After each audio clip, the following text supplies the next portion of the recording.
Bonjour et bienvenue au rapport mensuel de l'USDA pour le mois de juin.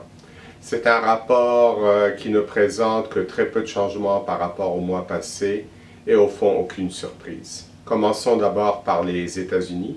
L'offre et la demande de maïs est inchangée pour 2017-2018 par rapport au mois de mai. Le prix médian pour l'année en cours baisse de 5 cents pour se situer à 3,35 $ du boisseau FAB ferme. Pour le soya aux États-Unis, il y a une baisse de la trituration de 15 millions de boisseaux dans l'année en cours, ce qui fait que les stocks augmentent du même montant en 2016-2017 et aussi pour l'année prochaine. Les stocks américains de soya se situent maintenant à 450 millions de boisseaux en 2017 et 495 millions de boisseaux en 2018.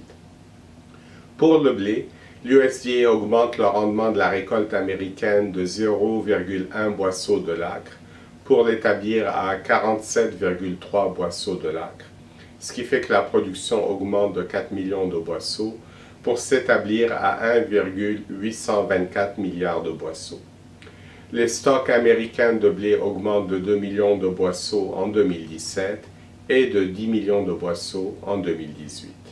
Le prix médian du blé pour l'année prochaine augmente de 5 cents du boisseau pour se situer à 4,30 $ du boisseau FAB ferme, tout blé confondu.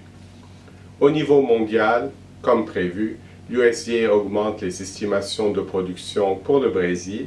La production de soya brésilienne est maintenant estimée à 114 millions de tonnes, en hausse de 2,4 millions de tonnes, et la récolte de maïs est maintenant projetée à 97 millions de tonnes, en hausse d'1 million de tonnes. Ce sont deux niveaux records, bien entendu. En Argentine, la production de soya augmente de 800 000 tonnes pour se situer à 57,8 millions de tonnes. Les stocks mondiaux de soya augmentent fortement par rapport au mois passé pour s'établir à 93,2 millions de tonnes en 2017 et 92,2 millions de tonnes en 2018. En conclusion, au fond, la seule petite surprise de ce rapport, c'est que l'USDA n'ait pas augmenté l'estimation des exportations américaines de soya pour l'année en cours, vu le rythme très élevé des ventes. L'attention des marchés va maintenant se porter sur deux points: la météo du Midwest, bien entendu, et aussi le rapport de l'USDA sur les ensemencements qui sera publié le 30 juin.